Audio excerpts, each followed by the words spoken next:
Hello everybody, it's Dawn here and welcome back.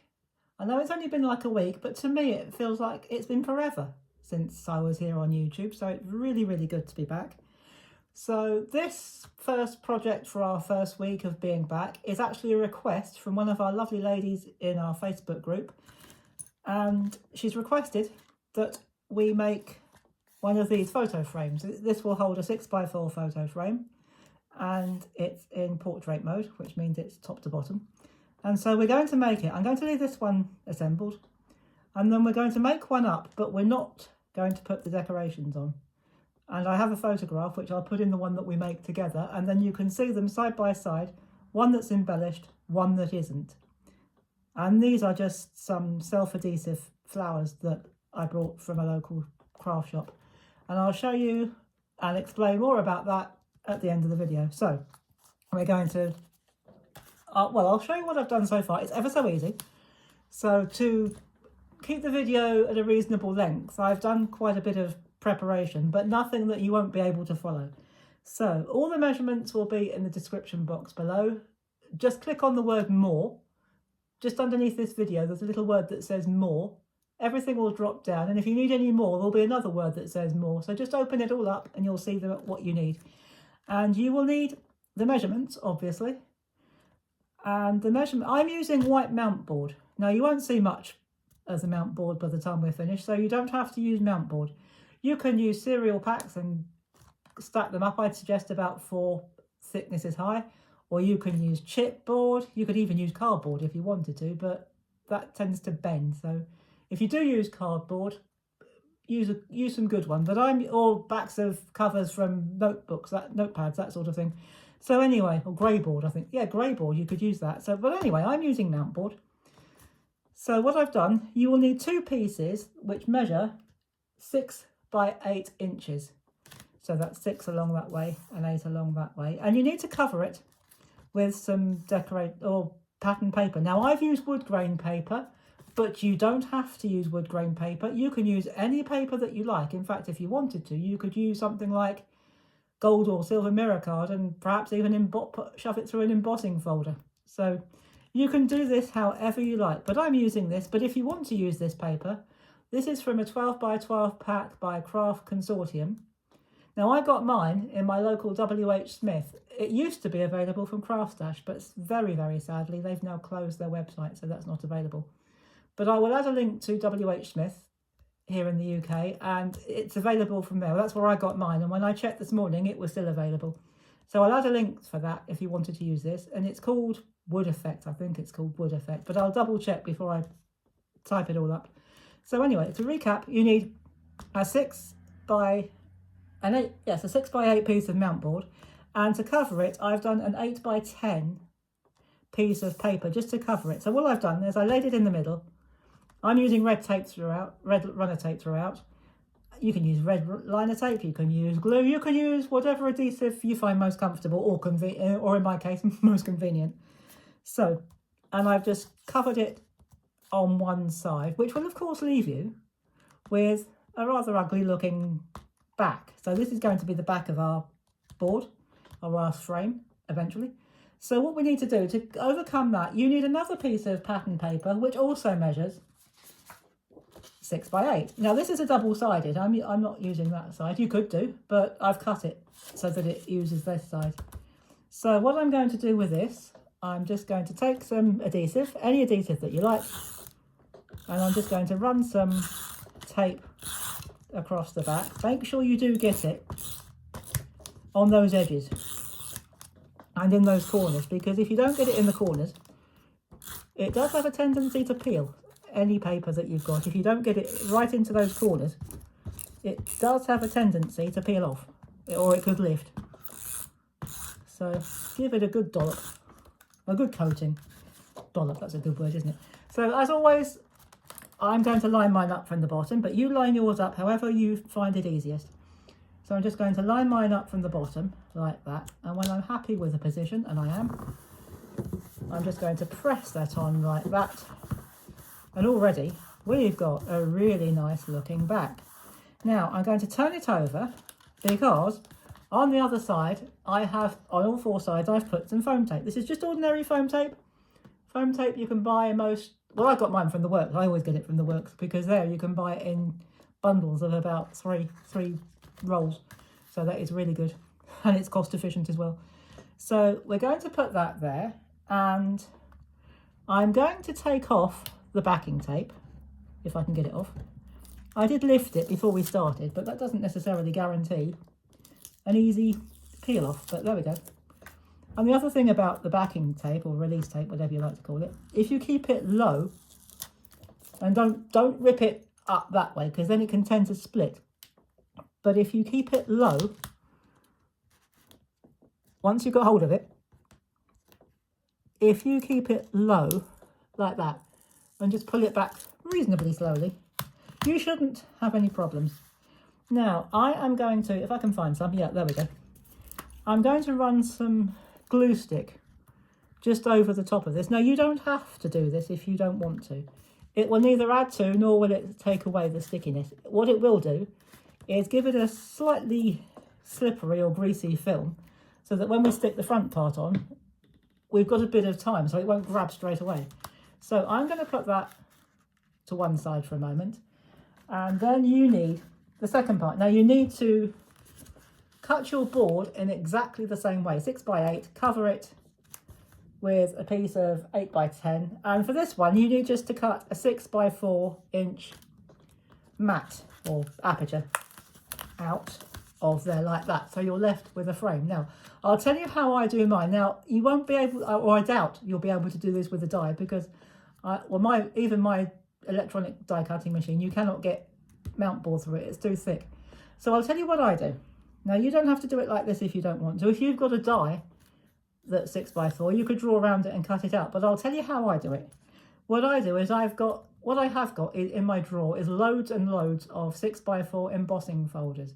So what I do is I lay my embossing folder in the middle, draw around it with a pencil, and then use a craft knife and a ruler to cut it out. So that's what I've done with mine.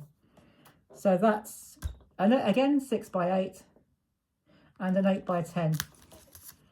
And it's, again, covered on the back. But you will not see this by the time we finish, because that part is going on that part. In fact, you know what? Let's do that now. And I have just realised I've made a mistake. What you don't want to do... Oops, that was clever, wasn't it? What you don't want to do... Okay, it doesn't really matter because it's non-directional. You do not want to do what I've just done. You don't need to put, or you shouldn't put, the foam tape, and I've just ripped it. But again, that won't show. That's not too big a problem. You need to keep the top edge free of tape, because that's where you're going to slide your photo in. But don't worry about that. I know I've messed up a bit there, but that doesn't matter. That's because I didn't think things through. My head's still in holiday mode, but never mind. But that doesn't matter. It will not show, and I'll show you why. So what we're going to do, we're going to take that, turn it over, and we are going to, again, I'm going to line mine up with the bottom. And I'm going to just give it a press. And so that little piece of mistake, there's a tiny little bit, but it barely shows. So do you know what? I'm going to live with that. Now, if you do that, what you could do is you could get another piece of paper, of your pattern paper, and just put it at the top. But that is so minimal. By the time we've got that together, that is so minimal. You know what? I'm not even going to worry about it. So what I am going to do is turn it over, and we are going to make the back, or the stand. So again, you need a piece of mount board that's 6x4, and you also need, and what we've done, you need a piece of pattern paper that's also 6x4, but you need two pieces of pattern paper that's 6x4. Again, all of this will be in the description box below, so if I'm going too fast or it sounds confusing, don't worry. It'll all be everything that you need, all the information you need will be in the description box below, so don't worry about it. So you'll need a second piece of 6x4. This is for the hinge, and on the back I have got, as you can see, a couple of strips of double-sided tape.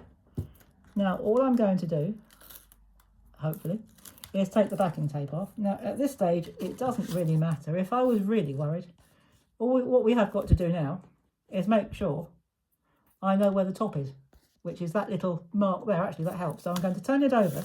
So when you make sure that the open end, I know it's not very obvious today open, but it is open. Make sure that that bit's at the top, otherwise your frame will be upside down by the time you've put it together.